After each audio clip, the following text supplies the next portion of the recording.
Julius, the Baby of the World by Kevin Hankes. You mean that Bump is going to be a baby? I thought you were just getting fat like Aunt Mona. Hooray! We're having a baby. These are for the baby. Before Julius was born, Lily was the best big sister in the world. She gave him things. She told him secrets. And she sang lullabies to him every night. After Julius was born, it was a different story. Lily took her things back. She pinched his tail and she yelled insulting comments into his crib.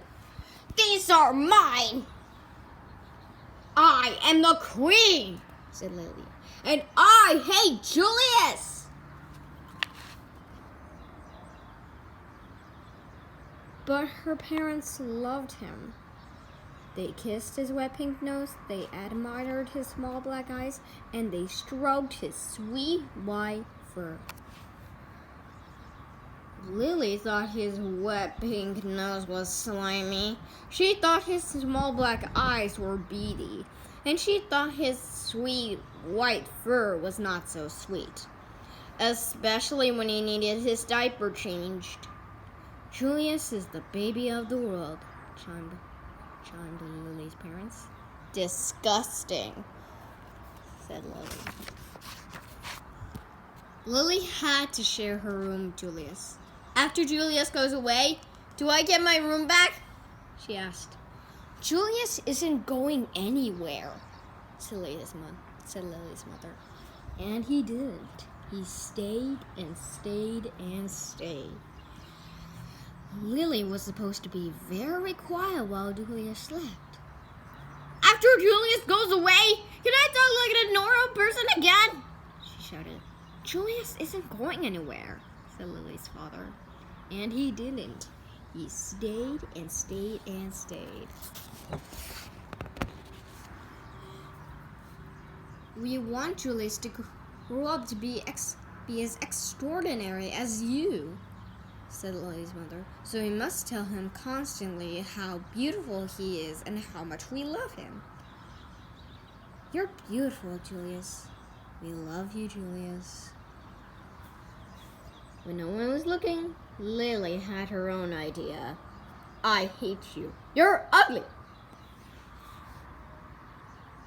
We want Julius to grow up to be as clever as you, said Lily's father. So we must sing him his numbers and letters whenever possible. A, B, C, D, E, F, G. 1, 2, 3, 4, 5, yeah. When no one was looking, Lily had her own idea. 3, 8, 1, 5, 9, 6, A, J, K, Z, B, S, E, H.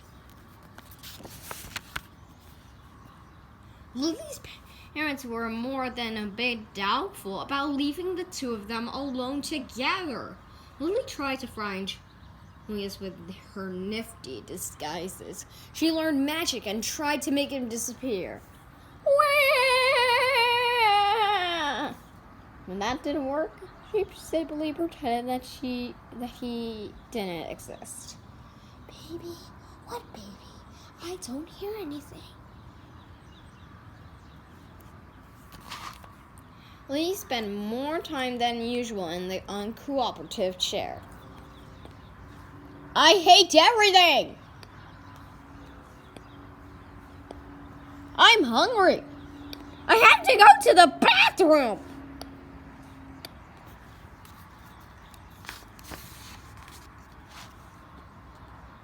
Lily's parents showered her with hugs and kisses and treats of all shapes and sizes. They even let her stay up 15 minutes later every night. It didn't matter. Nothing worked.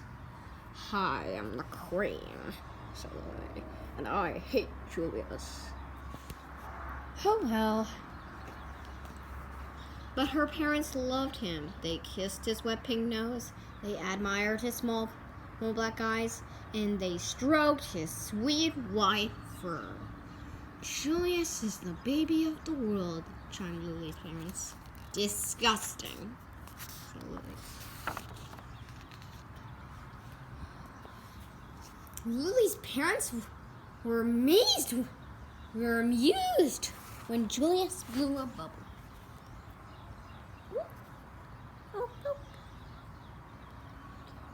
Can you believe it? They exclaimed. But Lily did the exact same thing. They said, Lily, let's mind our manners, please. Lily's parents were dazzled when Julius babbled and gurgled.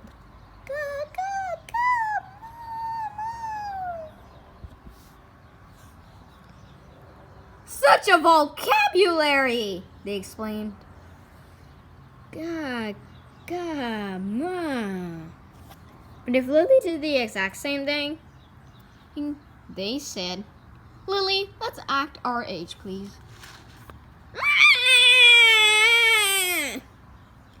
Lily's parents were amazed when Julius screamed, What long cavity!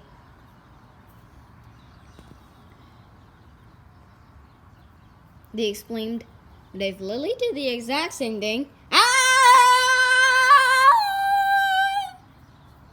he said, Lily, let's restrain ourselves, please. One morning, while little Lily was busy playing opera, her mother said, Why don't you put some of that verbal experience to good use? Why don't you tell Julius a nice story? He's too little to understand a story, said Lily. He can understand it in his own way, said Lily's mother. Okay, said Lily, smiling. Julius, the germ of the world, by me. Once upon a time, said Lily, there was a baby. His name was Julius. Julius was really a germ. Julius was like just under your bed. If he was a number, he would be 0. If he was a food, he would be a raisin. 0 is nothing. A raisin tastes like dirt. The end, said Lily. The story earned her 10 minutes in the uncooperative chair. Lily warned her friends Chester and Wilson and Victor about babies. Trust me, they're dreadful, she said. She warned strangers about babies too. You will live to regret that bump under your dress, she said. Lily ran away 7 times in one morning. I'm really leaving this time, she called. Who knows where they'll find me? The same afternoon, Lily had a tea party, and everyone came. Everyone but Julius. His invitation must have been lost in the mail, she explained. Lily had glorious dreams about Julius, and ghastly nightmares too. Lily's parents showered her with compliments of praise and niceties of all shapes and sizes. They even let her drink her juice out of the antique china cup. It didn't matter. Nothing worked. I am the queen, said Lily, and I hate Julius. But her parents loved him. They admired his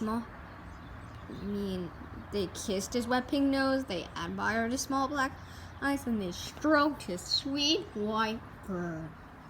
Julius is the baby of the world, chimed Lily's parents.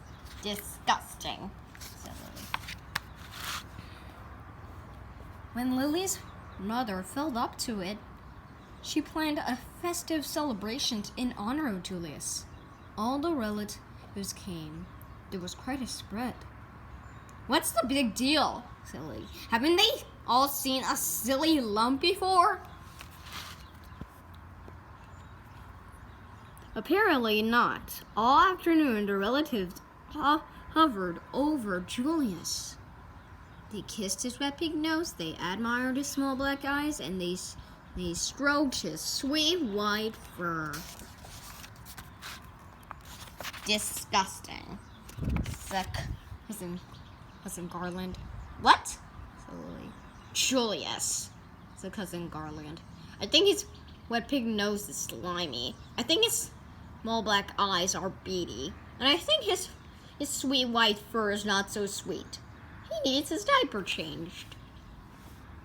Lily's nose twitched. Her eyes narrowed.